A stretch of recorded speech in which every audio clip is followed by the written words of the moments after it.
stronger as a result of it. And Do you think that you have?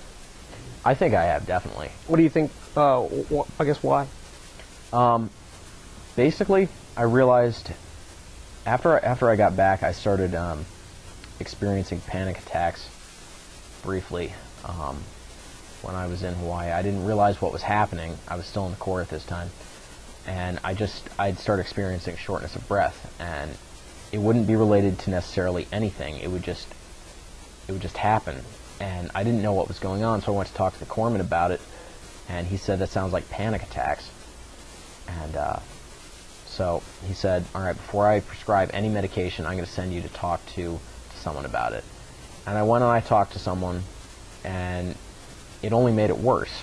Who was the someone? It was a psychologist or a psychiatrist, one of those. Civilian, military? Yes, civilian, on base. And she was a nice woman, but she didn't really seem to know what was going on. I remember she was... Do you think gender played a role? I don't think that really played into it. I think it was more, I got the vibe that she didn't really know what she was doing. And the reason I say that is because I described to her some of the things that I'd been through and some of the things that me and my fellow Marines had done, and she nodded, and she's hemming and hawing and writing on her little notepad, and then she's like, all right, that sounds like you certainly have some issues from your deployment, but I don't think you have PTSD. And she goes back down the list again, and she's like, she said, so you said you didn't have nightmares? I'm like, no, I have nightmares all the time. And then she arches her eyebrows and looks back over the paper, and she's like, oh, then you have PTSD. And it was like that reaction was just so pre-programmed, like she's got a bullet point list of what constitutes post-traumatic stress disorder that I was just kind of turned off to it at that point, and I was like, look, I'm not gonna do this anymore. So I went back to the barracks, and I just kind of dealt with it up until I got out. And when I came home here and started going to Delaware County Community College on the GI Bill, I continued to have some issues, and I was dealing a lot of it with drinking. And then eventually I realized that I was really only making excuses for myself.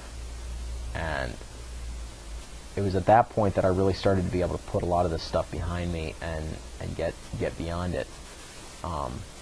And I feel so much better as a result of it, because I can talk about what I went through, and I can still relate to it, and I can still use it as a learning experience, but I'm not hindered by it. It's not something that I try and block out of my memory anymore. So part of you, but not all of you? Right. So, and did you seek outside help, or what was there? I never did. I've kind of come to the conclusion that it's one of those things that outside help can lead you to the water, but it can't make you drink, kind of thing. The same goes with the individual. Not until someone comes to terms with what they went through themselves and like actually settles down and just, is honest with themselves, then they're not going to be able to get through these things. What I see a lot of my peers doing is using what they went through as an excuse, just like that individual who popped on the drug test. Just because I went to Iraq and I saw all these things and went through all of this, it does not excuse bad behavior. It doesn't excuse abuse of alcohol. It doesn't excuse laziness or apathy towards anything you're doing with the rest of your life. So once I came to that realization, it was as if everything opened back up. I was clear, I knew what I was going to do, and I was able to move on from there without any further issues. What was the September 11th, 2011 like for you? You already asked that. 2011. Oh, 2011, yeah. 10 years later, yeah, and it just passed, and so I'm wondering, it's kind of a landmark period. This decade, so you're reflecting at this point. You've done 2 deployments, and we've had 10 years of a global war on terror.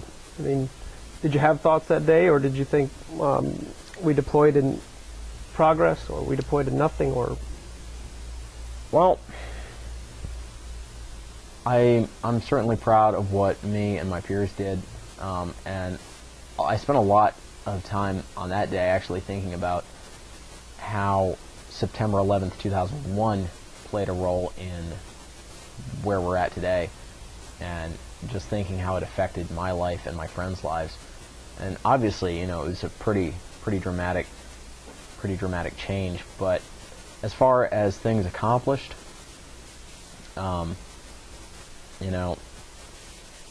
I feel very confident.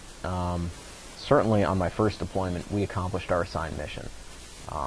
Those first 3 months were bad, but then after that, things quieted down, and when we turned the city over, we were down to a fraction of the contacts we were in at the beginning.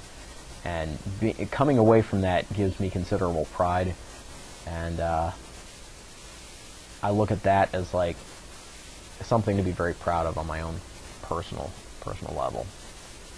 What are your plans going forward? My plans right now, I'm a third-year cadet in the ROTC program here at Westchester. So I'll be evaluated next summer at leadership development and assessment course. What's ROTC like? ROTC is it's good. It's enjoyable for me on several levels. Just getting a chance. It's basically like a small military organization within its own. Everyone takes turns in like kind of fake roles. You have one cadet for about 3 weeks will play like company commander, and he has to learn all those responsibilities and deal with all the issues that are involved with that. And then it rotates to somebody else, and you keep going with that, and you get a lot of experience through that. It's kind of a game that you have to learn to play, and there was a lot of pride that I had to swallow when I first joined, but again, a lot of that went back to being honest with myself and where I wanted to go. Sometimes you have to swallow that pride, and it's a means to an end, Why did you leave the Marines? A major reason was because there's no local Marine ROTC within the specific area, and there's no really Marine ROTC period. There's Navy ROTC, which is a completely different system for getting in, and then there's the Marine Corps Platoon Leaders course. And it was kind of an impulse decision. I was walking by the office on the top floor of Anderson and saw the ROTC office there, and I decided I'd stick my head in, and it's been very good. I got the chance last summer as a cadet without a contract with ROTC to go down to Fort Benning and get my parachute wings. So I'm airborne qualified now, which is something I'm pretty stoked about, because I would never have got a chance to do that in the Marine Corps. It's been good. I've met a lot of people through it, and I've got very bright plans ahead of me for the future. So, what's the classroom like within ROTC? No, within Westchester. Within Westchester, it's been good. I've focused most of my studies in history areas, obviously,